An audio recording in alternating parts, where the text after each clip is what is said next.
So, yun guys, dito na tayo sa airport. Siyempre, pasalamat tayo kay Beng. Beng and Bong. Yan, at saka kay Bong, kay paring Bong. Bong, Thank you, thank you. maraming salamat sa Sana balik ulit kayo ha. Oo, summer pa. Bye sa'yo. Bye, bye daw. Dala ko na sasakyan ko. No? Sige, sige. Para anong hirap nang wala sasakyan talaga eh. Thank you. Yeah. Sige pare. Beng salamat pe. Maraming salamat talaga. Ingat kayo, ingat kayo. Kayo rin. Yeah. Ay, oo naman. So yun guys, no? Ayusin natin. Bong! Salamat! Oh, sige pare. Ingat kayo, ingat. Business lang pre, pagpalit mo ha. Oo naman. Ayun guys, so bali hahanapin lang muna namin yung yung links na pang check-in. Kasi dito kami naibaba ni paring Bong sa may Air Canada. So sabi ng girl na isa sa staff dito going to dito raw. Ganda na airport dito. Actually dito rin kami ni Zion nung papunta ng Calgary. Air Canada kasi kami that time. So dun kami. Yeah, so hanapin muna natin, okay? Ayan guys, start na ng check-in. So nakapila tayo ngayon, pero malapit na tayo. Ayan na lang. And then ito yung check-in for links. And then yung nasabi ko nga pala, dito dapat mag-fit yung personal item mo or backpack, for laptop. Otherwise, dapat magbayad ka for yung luggage, small luggage. So meron lang kaming big one. Ito yung binayaran namin na 23 kilogram. 60 din. $60? $60 one way. Tapos back and forth 120. So yun. Maaga-aga pa naman kami guys kasi yung flight namin 9:45 PM and ano pa lang ngayon, magsi 7 PM. Yan. So, goodbye Vancouver na kami. Goodbye British Columbia. Alam niyo ba guys, gusto pa ako ipa-extend nila parang pumasok ni Jake. Yes, oo, So, nawili. Nag-check kasi kami kagabi. Yung rebooking fee, Halos parang bumili ka na rin ng Bago. ticket namin itong pinunta Oo. namin dito. oo. Kasi ang nire-rebook natin, before New Year. So, siguro ganun kataas yun. Depende yan sa supply and demand. So, sabi namin, next time na lang, pagbalik natin. Kasi yung cost niya, parang panibagong back and forth na ulit na fee. So, tingnan natin, di ba? Balik tayo dito ng summer. Kasi may mga places na hindi natin na-visit dahil malamig. Like, yung Victoria, gusto kong puntahan. Yan. Next time. Pero, next time naman. Ang malapit naman kasi ang Alberta sa British Columbia. Okay? Tatapos lang natin guys magpa-check-in. Ayan. So wala naman naging problema sa amin kasi yung mga carry-on baggage namin is napaka-liit lang din talaga. Actually, 2 damit nga lang yun eh. Tapos, Titingnan talaga nila na dapat mag-fit yung bag mo dun sa personal item Yeah. na sukatan. kaya napakahigpit nila pagdating sa mga carry-on baggage na yan. Ayan. So, syempre, mura yung ticket natin. Kaya, yun lang yung pwede natin dalhin. May nagtatanong din kung binayaran din daw ba namin yung stroller. So, free naman to.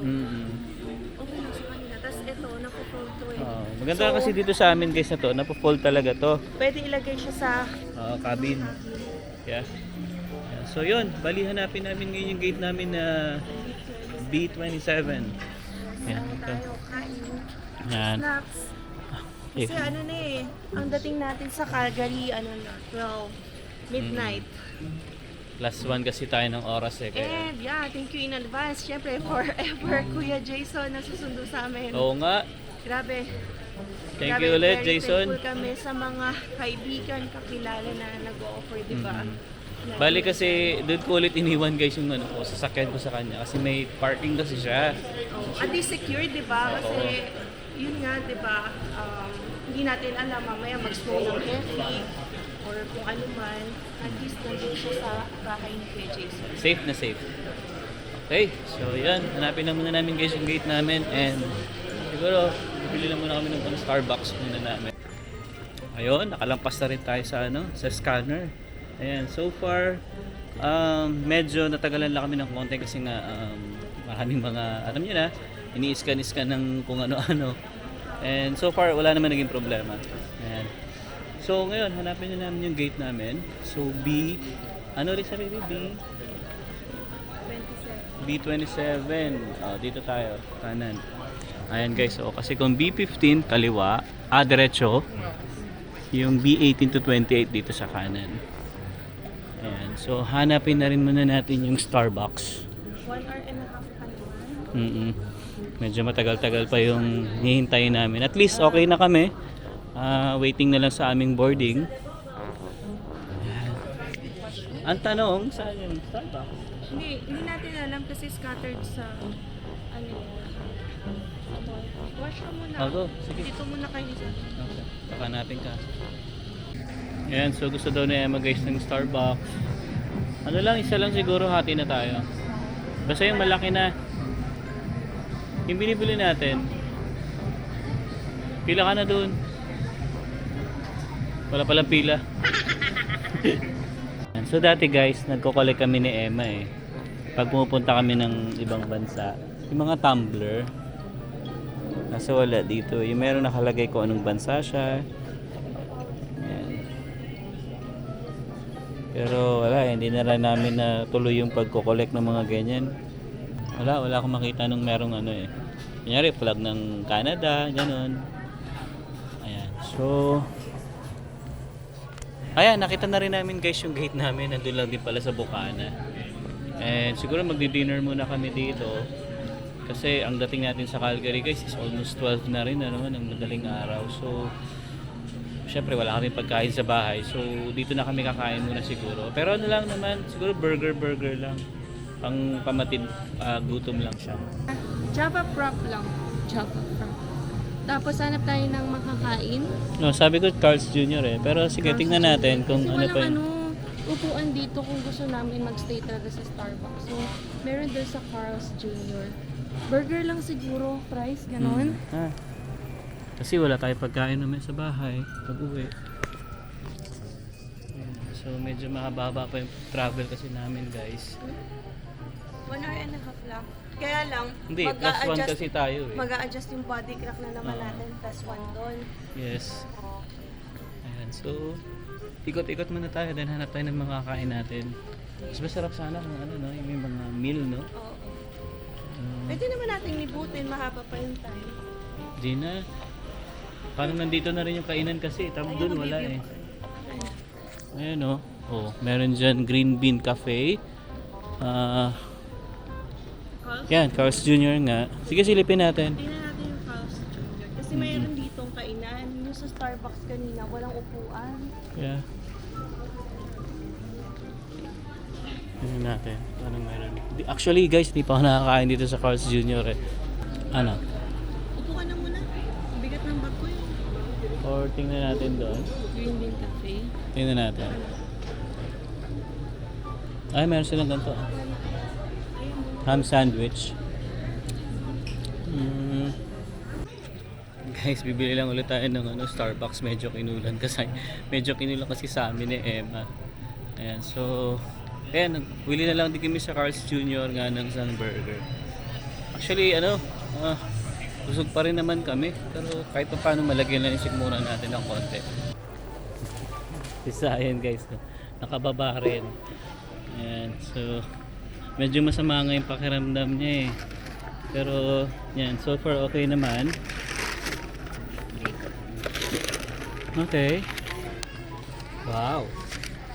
Ano yan? Masarap ba yan? Grabe oh.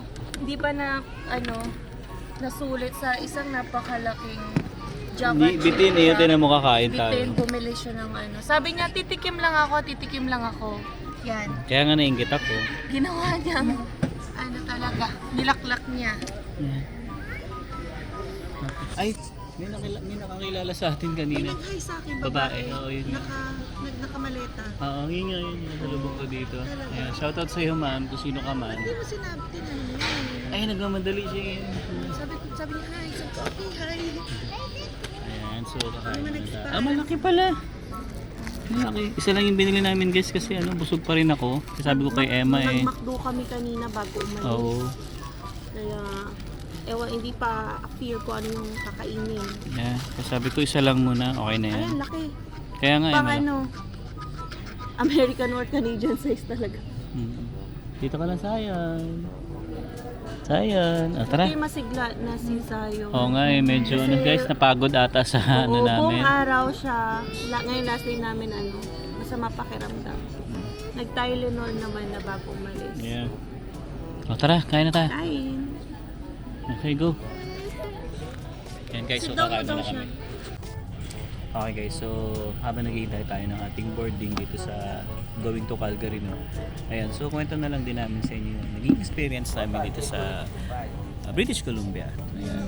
So para sa akin guys, no, ganda niya. Sobrang ibang-iba talaga siya compared sa atin sa Calgary kasi talagang city City talaga life. siya. Oo. Tayo, province life. Oo. Yes. Yeah, so kung pagdating niyo talagang if ever na makarating kayo dito, talagang masasabi niyo na ibang-iba talaga yung British Columbia. Siguro yung sa transpo, una na lang sa transpo, no. Napansin namin dito, talagang maraming Biyahe. buses o train, as in connect Yun lang nga talaga. lang no, hindi tayo nakatry ng Skytrain kasi nga meron na nag-offer na car sa atin na masasabayan. So, hindi na tayo nakapag-Skytrain para sana ma-share namin kung kamusta ba yung Skytrain dito, ganyan. Although ang na-share namin sa inyo is yung bus nila. Yeah, oo. Tsaka talagang nung time na nag-bus kami ni Emma, mayat-maya talaga yung yung mga buses, yung 3, 4, 5 na sinakyan namin galing sa Guildford papunta doon sa bahay ni Eric is talagang non-stop siya, no. Meron pa nga kami guys na na nakita niyo sa vlog, no, na parang na-late kami na ilang minuto lang. So ginawa ni Emma, sumakay kami ng ibang bus number kasi Oo, marami maraming siya, options. marami siyang options na nasasakyan niya papunta doon sa lugar na pag-uwian nga namin. Ayan, then pangalawa siguro yung experience namin sa Mga gagalaan. yan, dami. Sobrang dami na syempre yung mga napakita namin sa inyo, katiting lang yan ng British Columbia. So, hindi pa namin napakita talaga yung ganda. So, syempre limited time and yung Wala, limited. Tsaka kasi guys, no, wala kami sasakyan kasi Mahirap din. Oo. Kasi syempre, titingnan natin availability ng mga kasama natin, kung saan tayo pwedeng mailibot. yeah. Yan. Kaya muntik na nga kami magturo up eh. So, mag-rent sana kami ng car. Kaya Kaso, lang, sabi kasi ni Eric, oo. useless daw kasi kung halimbawa pupunta kami ng downtown, so Itatambay mo lang. kakainin lang yung oras ng sasakyan. So Oo. sayang lang. So Hindi rin preferable na mag-car kapag maglilibot ka ng downtown, ganun. yeah. Kasi yun yung time na sabi natin maglilibot tayo ng downtown. Yun talaga yung plano namin, magtuturo up kami sana. Oo. Pero gawa nga ng suggestion ng aking kaibigan, hindi na namin siya ginawa. Yan. Tapos, Weather. siyempre sa weather, no? Sa mga huling vlogs natin na talaga malamig. Pero, syempre kung i-compare mo naman kung summer, spring, mas maganda yung weather dito. Nasabay lang siguro ng winter. Tapos, ulan ng ulan. Yan, inulan tayo Yun sa yung White napansin namin, Rock. puro ulan lang. Kaya, tapos pumupunta tayo sa mga malalapit sa dagat. Kaya, mahangin talaga. Ayun nga pala, sabi ni Sis Isay, yan dito, taga dito siya sa Vancouver. Yung weather dito sa British Columbia ay wet, cold. Tayo naman ay dry, cold. So, yan, tas may chinook pa. Kaya, iba yung intensity ng lamig. Hindi natin pwedeng maging basehan yung 8 degrees, 10 degrees, 2 degrees. Kasi iba yung, di ba yung impact sa balat natin. Kaya, kahit 10 degrees yung labas namin last time, grabe, sobrang lamig na feel namin, Oo nga. minus 10 siya. Kagabi, medyo talagang ang lamig talaga. Halos 3 na nga yung patong ko. Pero tagos pa rin talaga yung lamig. Yeah, pero naman, masaya rin naman kasi lang talaga, prepare ka lang din talaga ng outfit mo, gear up. Kasi kahit naman nasan ka kung magbababad ka sa labas, dapat talaga protected ka. Yeah, Kasi lalamigin ka rin talaga. yes. Yan. So, at saka yun nga din na napansin ko nga doon. Actually, nabanggit ko na rin sa vlog ko. Yung, ewan lang siguro based lang doon sa naging experience namin sa mga dinaanan namin. Yung mga highway nila guys, is 3 lanes. hindi siya ganun kalapad katulad ng Calgary. Yun lang yung naman ng pansin Oo, niya. parang nasa Makati ka, parang ganun. Sabi ko nga para kang nasa Makati. Ganun siya kakipot ng daan compared ka dun sa atin Pero yun lang yung mga nadaanan ko, hindi ko lang alam pa sa ibang mga lugar. Tapos napansin ko rin sa mga highway nila, yun nga 3 to 4 lanes lang ganyan. Unlike sa atin, pag yung mga deer foot natin, di ba, medyo malalawak. Tapos isa din, siguro, yun nga, yung mga nadaanan namin is medyo traffic. Pero kasi nung Crowded nagbiyahe din kasi tayo, talaga tao dito. Boxing Day, intense na intense talaga yung mga tao. Hindi, kahit nung unang araw gabi natin, di ba, nung nag-Gearford tayo, traffic talaga guys. Oo, Guilford nga. Oo. Siguro Christmas rush din. Tsaka ang dami rin kasi talagang, syempre population dito, kasi nga, syempre, Oo. maganda yung weather dito. Yeah. So yun yung mga napansin lang namin. Sa mall, ang daming tao Yeah, talaga. oo. Sobrang lively, makikil mo. Buhay na buhay lahat. Kasi Oo. kapag pumupunta kami ng Chinook, parang, alam niyo, Konti lang yun, konti no? lang. Dumadami kapag Christmas, alam niyo yun. Yeah. Pag winter kasi, nandun nagpupunta ng tao sa mall. Pero ganun talaga, ayun. Yun yung mga nakita naming difference. Yeah. And yung ano naman, yung mga gulay kasi hindi masyado tayo nakagrocery. Bumili ka lang ng Actually guys, kamatis tsaka yung ano. difference nila maliit lang Oo. pagdating sa food. Kung maliit lang din yung binili mo kasi maliit lang yung cost nun eh. Hindi mo ramdam.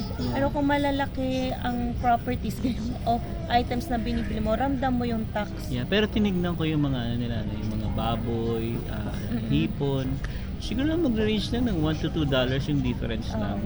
Hindi naman siya talaga ganun kalakihan. Pero syempre, additional tax nga lang, dalawa. Unlike sa atin kasi isa lang, di ba yung tax natin. Pero yung sa mga major price nung ng mga pagkain is hindi naman siya ganun guys. Hindi naman ganun kalaki yung difference niya pagdating sa mga pagkain. Siguro yung tax nga lang talaga.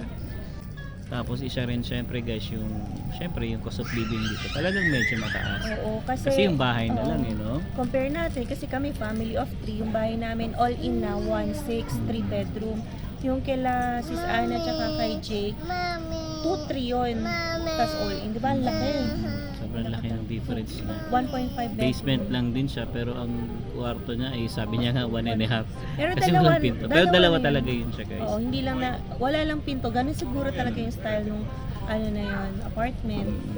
So, depende. Kasi naman, kaya rin naman bayaran yung ganung kamahal na rent dahil mataas naman Mataas yung na yung sahod. sahod, O mataas yung pasahod or lucky lang din talaga na nakakuha siya ng pasahod. Kasi sabi rin ni Jake kung minimum wage daw siya sa British Columbia, Hindi niya kakayanin. No? So buti na lang talaga above minimum siya. Kaya malaking tulong din yun guys.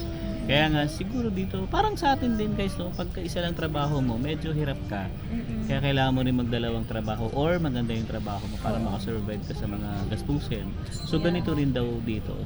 Kasi nga based doon sa kwento rin ni Jake, kung sabi nga niya kung minimum lang daw talaga, medyo hirap talaga siya. Oo. At luckily, nakakuha siya ng medyo okay yung pasweldo kaya nakaka-survive siya pagdating sa mga Kahit one expenses. job lang. Oo.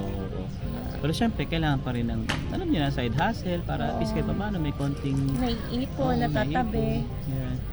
So yun yung mga napansin namin dito guys. Yun. And sabi nga rin, balik kami kasi syempre, ang hirap talaga guys gumalaw ng malamig. So, balik daw kami sa summer kasi ang dami-daming pwedeng pagcampingan, madaming pwedeng i-visit na places kasi hindi pa namin natitaste ang beauty ng British Columbia. Kaya nga ang tag dito daw sa BCI, the Beautiful British Columbia. Yes. Kaya sana makabalik kami. Well, easier lang naman kasi Alberta at BC ay magkatabi lang. Katabi lang yan eh. Compared sa, kunwari, BC daw Toronto, naku, malayo. So, Alberta, Toronto, malayo-layo kasi sobrang laki ng Canada, guys. Kahit iisang Canada lang yan, malayo pa rin ang distance namin sa Toronto. So, mas malapit kami sa BC. Which is, ang plan niya sa summer, magda-drive na siya. Well, sana, titignan ko para titignan at least natin. hindi na oo. ako mga problema sa sasakyan. At makagalaw tayo, di ba? Pwede naman sigurong hinto, pahinga lang, Oo. tulog Pwede, konti. oo, Yan, kasi check sobrang in. haba talaga daw guys ng travel niyan eh. So, maximum ata 15 hours ata driving yan. 15. Kung may bata, kung pas-pas ka, 12 hours daw, kaya na Oo, yun. pero hindi ko tingin ko kaya ganun kabilis kasi maingat talaga ako mag-drive. Oo. Tsaka may bata. Oo. Yan. So, salamat sa mga nagko-comment kung saan magaganda pwedeng i-visit sa Vancouver, sa British Columbia. Pero yun nga, limited time din. And yung last day namin ngayon, yan, medyo sumama ang pakiramdam ni Zion kasi siguro Laro. yung kakalabas So, din basta laro. namin, tas malamig, tas laro ng laro. Yan. Pero at least okay na si Zion. Tylenol lang ang katapat niyan. Yan. Yan. masigla na naman ngayon. Kaya syempre yan, gusto rin namin pasalamatan, especially si Jetro, talagang minute niya kami dun sa Pampangas Cuisine. Tapos yung ibang pang mga subscribers natin na Pasensya minsan na nasa salubog talaga. namin. Yan, nakikilala niya kami. Yung iba So, talaga hindi na ako naka-reply. Oo. Sorry talaga. Kasi kunwari meet up daw sa airport. Hindi ko naman masabi saan dito banda, anong oras kami dadating. So as much as we wanted na makipag-meet up, siguro yun nga sabi namin, next time na lang kapag may control na kami sa time namin, may sasakyan na kami kasi easier na gumalaw kami, punta kami somewhere to meet you guys. Yes. And bawi kami. Yan. Basta again guys, maraming salamat sa inyo. And syempre, gusto namin ulit pasalamatan syempre yung mga minute namin dito, yung mga pamilya ng Na kumukop kaibigan sa ko. amin. Unang-una syempre, Eric, Mek, Oh, sige, sige. Iverson, at saka si Aika. Yan, maraming salamat sa inyo, Rupidos family. And pangalawa syempre si Paring Bong at saka si Beng. Yan, sila yung nagatid sa atin dito sa airport. Maraming salamat. And of course, kay Paring Jake at saka kay Ana at saka sa mga kids niya. Ayan. So sobrang nag-enjoy kami guys. And talagang babalik kami dito kasi bitin na bitin yung namin bakasyon namin dito. Pero ipon muna kasi nagamit na mga Oo, vacation wala pa tayong leave bakasyon natin. yan. So, timing lang din. Ipon lang muna. Okay. Okay, so yun guys, hintayin lang muna namin mag-boarding and yeah, kita-kita ulit tayo mamaya. Ayun guys, so boarding na kami. And Iwan I think, natin ang stroller dito. wait, double check ko lang. Oo, yan dyan. Iwan yun dyan. Baba na Zion. Ay, kukunin ko yung jacket ko. Dito kasi iniiwan yung mga stroller kasi doon ay wala na, papasok na yun doon Tupi mo yan. Baka mo. So, ito yung kagandahan sa stroller ni Zion. Very talaga. Compact. Yan. Niregalo yan sa amin galing Pinas pa, di ba? Punta tayo sa loob ng aeroplano.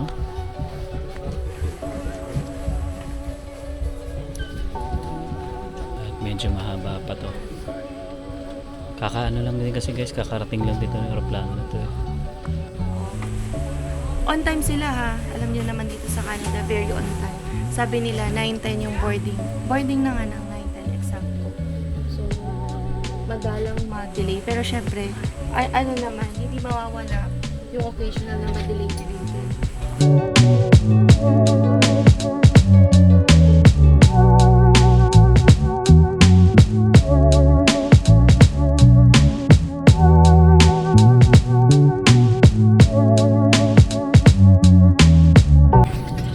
Ayan, so nandito tayo sa loob ng aeroplano. Yes! Pauwi na, super fast lang. Diba? Hindi na malayan. Ilan ba? Days tayo? 6 6 days. 6 days? Yan. Yan. Bilis. Diba? Parang kailan lang. Nagagawa naman ng paraan para makapagbakasyon. So, hindi naman laging trabaho. Pero, syempre, back to Calgary, back to work na. Bali ang work ko guys, balik ako sa Monday pa naman yung work ko.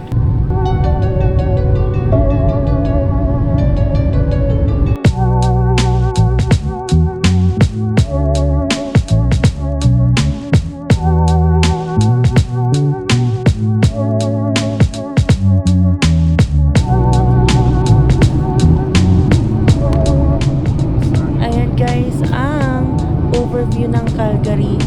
So, malapit na kaming mag-arrive. So, in-announce na siya ng captain. Ganda siya sa gabi. I hope nakikita nyo rin or super liit na. Ayan. So, kaya favorite ko talaga yung window seat para kita ko ang view from the air. Ayan, nakalapag lang natin guys. Ayan, so smooth yung namin guys na yung flight namin. So by the way, ang pala ng airlines natin is Lynx. So sabi kasi nung iba, pangit daw. Siguro, nagkakataon na siguro na nagkakaroon sila ng delay. Pero sa amin naman guys, papunta pabalik, wala naman kami naging problema. So, yeah. Okay siya. Yung isa pang mga parang sibupak na airline dito na tinatawag nila Flair. Yeah, oo, clear. Okay din yun. Links. Tsaka WestJet, di ba? Oh, West. Kasi nung dumating tayo dito galing Pilipinas, WestJet yung sinakyan namin eh. So okay naman siya. Wala naman naging problema.